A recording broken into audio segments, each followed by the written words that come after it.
प्रभु यीशु मसीह के मधुर नाम में एक बार फिर से आप सबका स्वागत है। और प्रभु ने हमें फिर से ये सौभाग्य दिया कि हम प्रभु के वचनों के द्वारा जो है सचेत रहें। और प्रभु हमें बहुत सारी बातें जो है अपने वचन के द्वारा, अपनी आत्मा के द्वारा सिखाना चाहते हैं। विशेष करके वे लोग जो ईमानदारी से, सच्चाई से सच्चे परमेश्वर की खोज में प्रभु अपने आप को उन पे प्रकट भी करते हैं। प्रभु उनकी आत्मिक आंखें खोलते हैं कि वे प्रभु को निहार सकें, और प्रभु उनके आत्मिक कान खोलते हैं कि प्रभु की वाणी को वे सुन सकें। उनके आत्मिक हृदयों को खोलते हैं ताकि प्रभु को पहचान सकें।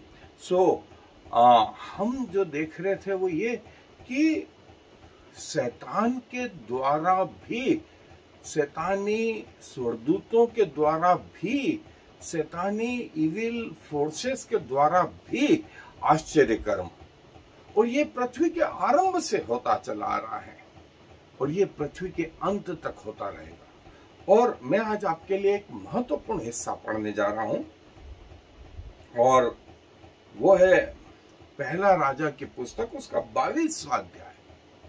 तो यदि आप लोगों के पास बाइबल है तो वो निकाल लें वो हिस्सा को। पहला राजा की पुस्तक, उसका 22वां अध्याय और उसकी पहली आयत से मैं पढ़ रहा हूं। यहाँ यूं लिखा है, 3 वर्ष तक आरामी और इजरायली बिना युद्ध के रहे।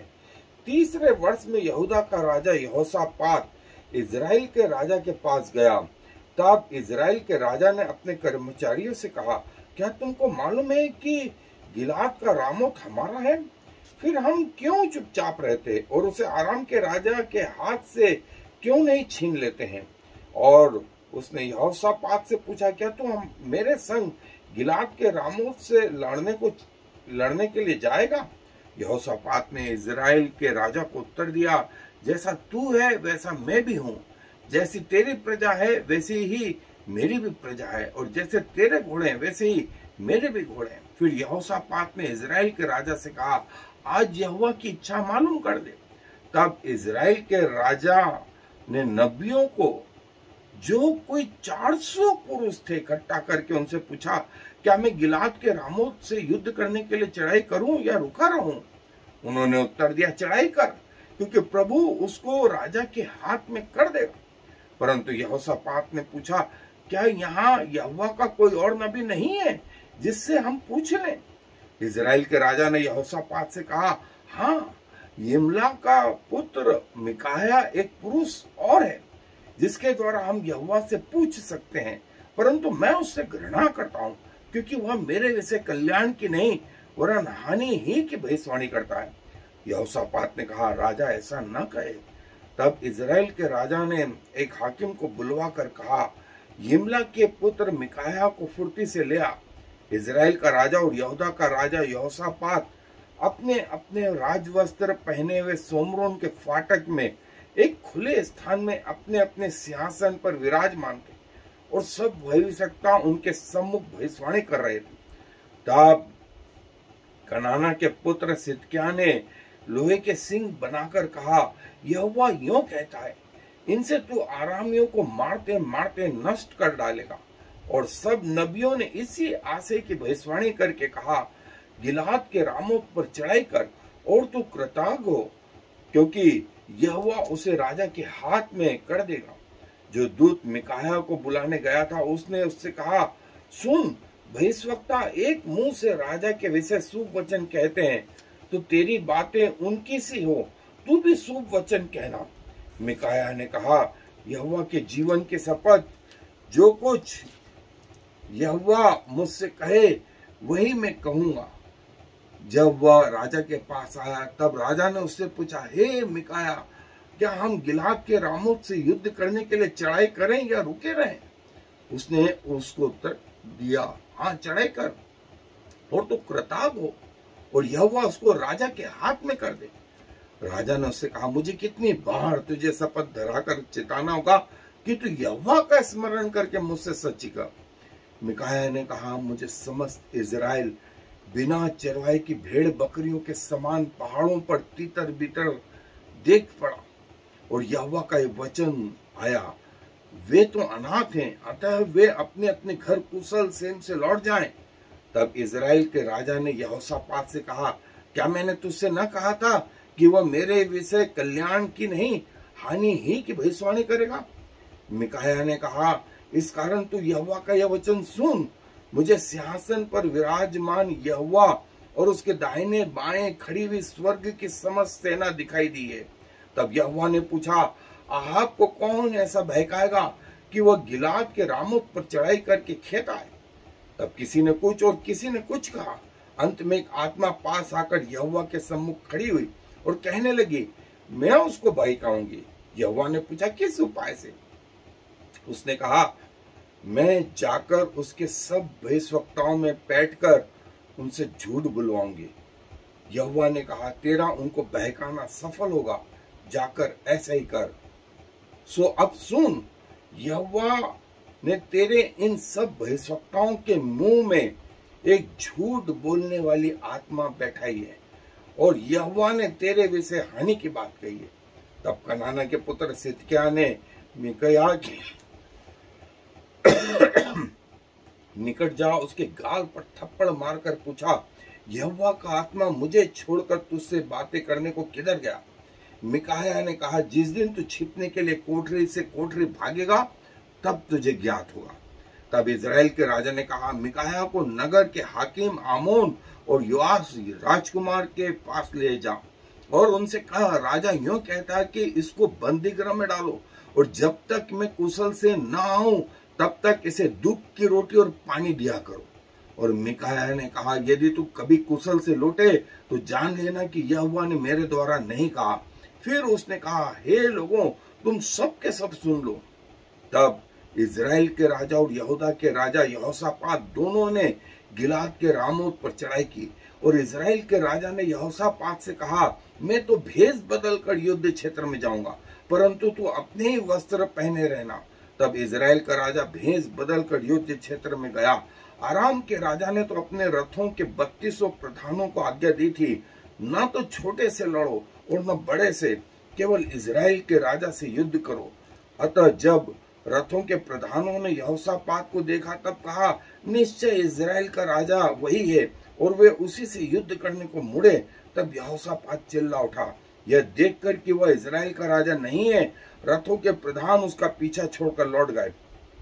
तब किसी ने अटकल से एक तीर चलाया और वह इजराइल के राजा के झिलम और उसके निचले वस्त्र के बीच छेद कर लगा। और तब उसने अपने सारथी से कहा, मैं घायल हो गया हूं, इसलिए बागडोर फेर कर मुझे सेना में से बाहर निकाल ले चल। और उस दिन युद्ध बढ़ता गया और राजा अपने रथ में औरों के सहारे आरामियों के सम्मुख खड़ा रहा और सांझ को मर गया और उसके घाव का लहू बहकर रथ के पायदान में भर गया। सूर्य डूबते हुए सेना में यह पुकार हुई, हर एक अपने अपने नगर और अपने देश को लौट जाए। तब राजा मर गया। तब सोमरोन को पहुंचाया गया और सोमरोन में उसे मिट्टी दी गई। और यहोवा के वचन के अनुसार जब उसका रथ सोमरोन के पोखरे में धोया गया तब कुत्तों ने उसका लहू चाट लिया और वेश्याएं यहीं स्नान करती थी। आहाब के और सब काम जो उसने किए और जो हाथी दांत का भवन उसने बनाया और जो जो नगर उसने बसाए, वे सब क्या इजरायली राजाओं के इतिहास की पुस्तक में नहीं लिखा है? अतः आहाब अपने पुरखाओं के संग सो गया और उसका पुत्र अहज्याह उसके स्थान पर राज्य करने लगा। सो दोस्तों, यहाँ वो किस्सा है कि 400 नबी जिनका हेड सिदकिय्याह है, वो राजा से वही भविष्यवाणी कर रहा है जिसकी जरूरत थी, फेवर की बात। लेकिन यहोशापात जो यहूदा का राजा था, उसने कहा क्या कोई और नबी है? उसने कहा एक है, मिकायाह उसका नाम है, लेकिन वो हमेशा मेरे विरुद्ध आकर के बात करता है। सो राजा ने उससे कहा, ऐसा नहीं कहें, यहोवा के सेवक लोग बिना उसके जो है पैसे लिए वे सारी यहोवा की बातें जो है बताते हैं। और जब मिकायाह को बुलाया गया, उसने कहा कि ऐसा मैंने यहोवा के सामने देखा कि यहोवा के दाएं बाएं सेना खड़ी है और यहोवा ने पूछा, कौन आहाब को ऐसा भड़काएगा कि वो रामोत पे चढ़ाई करे? किसी ने कुछ। एक आत्मा आई, उसने कहा मैं जाऊंगी। यहोवा ने पूछा कैसे? उसने कहा मैं उसके सारे नबियों में झूठ बुलवाऊंगी। और ये जो नबी हैं ये सब झूठ बोल रहे हैं। 400 नबी एक तरफ झूठ बोल रहे हैं और एक नबी मिकाया सही बोल रहा है। आहज ने कहा, देखा मैंने नहीं कहा था, ये मेरे विषय में हमेशा बुरी बात ही कहता है। इसको पकड़ो, इसको जो है राजकुमारों के हाथ में सौंपो और उनसे कहो इसको दुख की रोटी और पानी दे, मैं जब तक नहीं आऊं। मिकाया ने कहा कि यदि तू सही सलामत आ गया तो सोच लेना कि ये वचन मैंने नहीं कहा। और राजा ने अपना ड्रेस चेंज करा, जो है आहाज ऐसी नॉर्मल सैनिक की तरह गया। किसी आरामी ने जो एक तीर चलाया, अनायास ऐसे चला दिया, वो तीर इसके सीने में जाके लगा और शाम को ये मर गया। देखें कैसे 400 नबी बहकाए गए और एक नबी सही बोल रहा था। ये पुराने नियम में एक किस्सा ऐसा कई बार हुआ। सो शैतान के जो मिरेकल हैं, चमत्कार हैं, और परमेश्वर के चमत्कारों में हम कैसे डिफरेंस करें, और बाइबल इस विषय में बहुत कुछ बताती है। सो आए मेरे साथ बाइबल अध्ययन पे चलें। सो दोस्तों, ये जो एक जगह से हमने उदाहरण पढ़ा, ऐसा बहुत सारी जगह है। जैसा हमने पिछली बार देखा था कि मूसा और हारून जब फिरौन के सामने थे, लाठी फेंकी तो जादूगरों ने भी अपनी लाठी फेंकी और वे भी अजगर बन गए। वे लोग भी नील नदी में जो है उसका लहू जैसा पानी बना गए। वे भी मेंढक की विपत्ति ले आए। देखिए 10 में से 3 विपत्तियां शैतान के द्वारा जो है लादी गई, और यही कारण था कि मिस्री लोग परमेश्वर को, जीवते परमेश्वर को छोड़ करके इन जो है जादू टोने वालों पर भरोसा करते थे। और जैसा मैंने बताया, मम्मी और ये पिरामिड इसीलिए बनाए गए कि उनको भरोसा था, आज हम लकड़ी में जान डाल रहे हैं, कल से मरे हुए में भी जान डाल देंगे, और जब ये जिंदा होंगे तो इनकी धन संपत्ति जो है इनके काम आएगी। और वो जो सोना चांदी था वो इनके पास, इन मम्मियों के पास रखा गया, जो अब खुदाई में मिलती है। और यही देखें, यही शैतान, उसकी तिरेकता जो है प्रकाशित वाक्य में जो है 12वें अध्याय में देखें तो शैतान जो अजगर है, उसने अपनी पूंछ से 1/3 तारों को जो है पृथ्वी पर गिरा दिया। 1/3 तारे, एक तारे का गिरना कितना बड़ा विस्फोट ला सकता है, वहां तो उसने 1/3 गिरा दिए। आप सोच सकते हैं पृथ्वी की स्थिति क्या होगी और वो कितना पावरफुल होगा। और 13वें अध्याय में जो उसका दूसरा रूप समुद्र से निकला, उसके सिर पर ऐसा घाव था कि वो अभी मरने पर है। और तीसरा रूप जो पृथ्वी में से निकला, जो है इन्होंने मिलकर के उसका जो घाव सिर पे था दूसरे पशु का, उसको सुधार दिया, हीलिंग मिनिस्ट्री कर दी। दुनिया की हर भाषा में शैतान, दुनिया में हर जगह शैतान, और जो है वो भी जो है आश्चर्य कर्म करता जा रहा है, और वो अंत तक होगा। और देखिए सबसे बड़ा आश्चर्य कर्म उसने क्या किया। परमेश्वर ने आदम को मिट्टी से बनाया था, इसने भी उसकी मूरत बनाई, उस पशु की जिसका प्राण घातक घाव अच्छा हो गया, और उसमें जान फूंक, वो मूरत चलने फिरने लगी। अब भरोसा करो, नहीं तुम्हें मैं तुम्हें मार डालूंगा। ये शैतान। और देखिए हमने देखा 400 नबी एक तरफ, मूसा के समय में, राजाओं के समय में, प्रभु यीशु मसीह के समय में, कलीसिया के समय में, वो जादूगरों ने जो है अपनी पोथियां जला दी। वे फिलिप्पुस के पास आ गए। फिर पौलुस के समय में वो लड़की जो भविष्यवाणी करती थी। ये सब मिरेकल जो है पूरी बाइबल में वर्णित है। और हम कैसे डिफरेंस करें, हम कैसे डिफरेंस करें? जो है बाइबल इस विषय में पुराने नियम में भी जो है बहुत सारी बातें बताती हैं। और प्रभु ने कहा कि जो मिरेकल हैं जो पुराने समय में हुए, प्रभु ने कहा कि यदि वो कहें और वैसा ना हो तो इससे ये फर्क मालूम कर सकते हो। व्यवस्था विवरण की पुस्तक में प्रभु ने कहा। और कि शैतान जो है, जैसा हमने देखा कि उन्होंने छड़ी को जो है सांप बना दिया, नदी के पानी को खून बना दिया, और वे मेंढक भी ले आए। और प्रकाशित वाक्य के अध्ययन में हमने देखा 16वां अध्याय के जो है कई अद्भुत चमत्कार दिखाने लगे। 12वां अध्याय 13वां अध्याय जो है शैतानिक वे चमत्कारों का। और प्रभु बोलते हैं कि जो है इसमें और प्रभु के चमत्कारों में जो है फर्क करना। दूसरा तीमुथियुस 3 अध्याय 16-17 पद में। और जो है स्वयं पौलुस बोलता है तीमुथियुस को समझाते हुए कि इनको जज करना, इनको पकड़ना,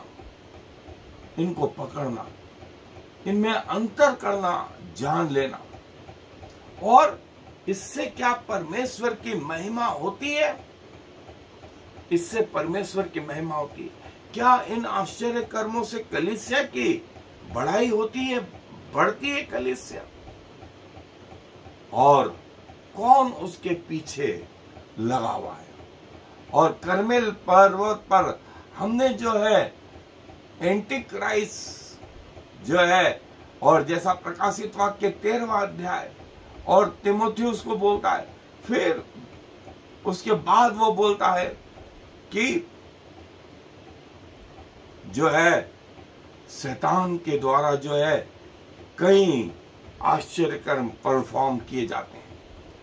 और जो शैतान के द्वारा आश्चर्य कर्म किए जाते हैं, वो जो व्यक्ति गिरासेनियों में था, जिसका वर्णन जो है मत्ती, मरकुस, लूका रचित सुसमाचार में आया कि वो अकेला रहता था, वो घरों में नहीं रहता था, उसमें ताकत थी, वो अपने आप को घायल करता था, वो मानसिक रीति से बिगड़ा हुआ था, और वो नग्न अवस्था में घूमता रहता था। और वो जो है अत्याचारी, और वो दूसरा भविष्य बताता था। लोग उसको सांकड़ों से बांध नहीं पाते थे, और वे कई लोगों को जो है मिर्गी के दौरे ले आता था। और प्रभु यीशु मसीह का नाम लेकर के इन्होंने वो दुष्ट आत्माओं को निकाला तो सही, लेकिन दोस्तों हम बार बार इस बात को देख रहे हैं कि शैतान भी अपने प्रभाव से बहुत सारी चीजें कर सकता है। और डेमोनिक गॉस्पेल जो है ना, ये उसका एक उदाहरण है। शैतान के चमत्कार और साइन इस दुनिया में शैतान परमेश्वर के समानांतर वे कार्य करता है, और परमेश्वर जो है उसके पावर जो है वो ओमनीपोटेंट, युगान युग से युगान युग तक। और शैतान के पावर इसके विपरीत, जो परमेश्वर के पावर है वो जीवन लेकर के आते हैं, और शैतानी पावर जो है वो जीवन का हरण करते हैं। सुसाइडल टेंडेंसी, डिप्रेशन, मरने की अवस्था, और प्रभु जीवन देते हैं। और प्रभु यीशु मसीह या परमेश्वर ने मरे हुओं को जिलाया, जो मर गए थे। पुराने नियम में 3 बार और नए नियम में कम से कम 10 बार हमने ये देखा कि मरे हुए जी उठे और शैतान ने उनको मार दिया। जो जिंदा थे उनको मार डाला। और परमेश्वर के आश्चर्य कर्म जो है प्रकृति पर, प्रकृति के भी ऊपर है।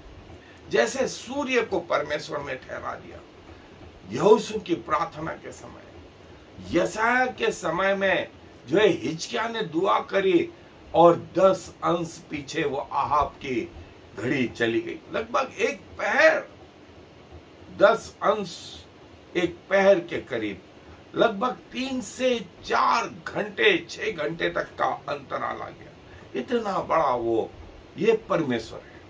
ये परमेश्वर जिसने लाल समुद्र को बांट दिया, जिसने दिन और रात को ठहरा दिए। जब वो खुद पृथ्वी पे आया तो पानी पे चला, हवा को थाम दिया, मरे हुओं को जिला दिया, 5000 लोगों को रोटी खिला दी, अंधों की आंखें दे दी, लूलों के हाथ आ गए, लंगड़ों के पांव आ गए, लोगों को अंदर से चंगाई दे दी।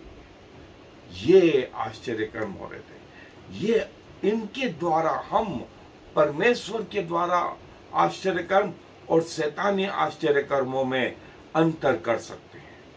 अंतर कर सकते हैं कि हर आश्चर्य कर्म के पीछे कौन है, क्या परमेश्वर या शैतान। ये शैतान और उसकी ताकतें जो है कैसा काम करती हैं।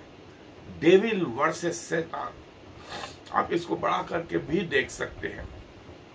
Evil versus devil. और परमेश्वर की वाणी और शैतान की वाणी में ये अंतर है। ये आप नोट कर सकते हैं, सीख सकते हैं। हम पहचान सकते हैं कि कौन सा आश्चर्य कर्म परमेश्वर की ओर से और कौन सा आश्चर्य कर्म शैतान की ओर से।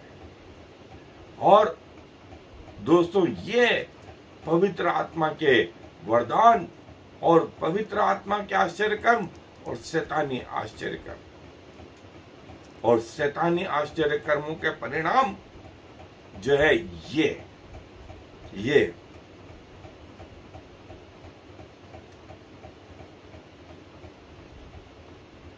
और हमने ये अंतर देख लिया कि कैसे परमेश्वर जो है उन आश्चर्य कर्मों के द्वारा जो है महिमा पाते हैं। यहाँ शैतान महिमा पाता है और परमेश्वर के आश्चर्य कर्मों के द्वारा कलीसिया की उन्नति होती है। यहाँ कलीसिया बिखरती है, यहाँ कलीसिया बिखरती है। सो इस रीति से हम जो है शैतानी आश्चर्य कर्म और परमेश्वर के आश्चर्य कर्मों में अंतर करने की जो है ये एक अनुभव के आधार पे भी होता है। सो प्रभु में बढ़ते रहें, प्रभु से मांगे, प्रभु के वचन में, प्रभु की आत्मा में बढ़ते रहें। प्रभु आपको बताएंगे कि कौन से आश्चर्य कर्म प्रभु की ओर से हैं और कौन से आश्चर्य कर्म जो है शैतान की ओर से। प्रभु अपने वचन पर आशीष दे। आए दुआ में अपने स्वरों को झुकाए। प्रभु जी धन्यवाद देते हैं, आप हमारे ऐसे परमेश्वर हैं पिताजी जो हमें गिरने से बचाते हैं। और यदि हम गिर भी जाते हैं, आपका वचन कहता है धर्मी 1000 बार गिरे तो आप उसे खड़ा करते हैं। हम कितनी बार गिरे प्रभु, हमने मन वचन कर्म से कितनी बार आपके विरुद्ध कार्य करा, कितनी बार प्रभु शैतानी फंदों में फंसे, लेकिन आप हमें अपने लहू के द्वारा, अपनी आत्मा के द्वारा, अपने वचन के द्वारा जो है निकाल के लेके आए। और प्रभु आज भी आप वैसे ही हैं, बेबदल परमेश्वर। हमें ज्ञान दें प्रभु कि हम हर आश्चर्य कर्मों के पीछे आंख मुझ करके नहीं, वरन हर आश्चर्य कर्मों के पीछे ये देखने पाए कि इससे आपकी महिमा होती है या नहीं, इससे कलीसिया की उन्नति होती है या नहीं, इसके पीछे कौन है। सो प्रभु अपने लोगों के आत्मिक आंखों को खोलें कि वे आपको निहार सकें, उनके आत्मिक कानों को खोलें कि वे आपकी वाणी को सुन सकें, उनके आत्मिक हृदय को खोलें कि वे भले और बुरे का भेद पा सकें। सारा मान सम्मान गौरव आपको देते हुए इस विनती को प्रभु इस मसीह के नाम से मांगे, आमीन और फिर आमीन। I am the Lord. There is no other God. I have prepared you even though you do not know me, so all the world from east to west will know there is no other God. I am the Lord, and there is no other.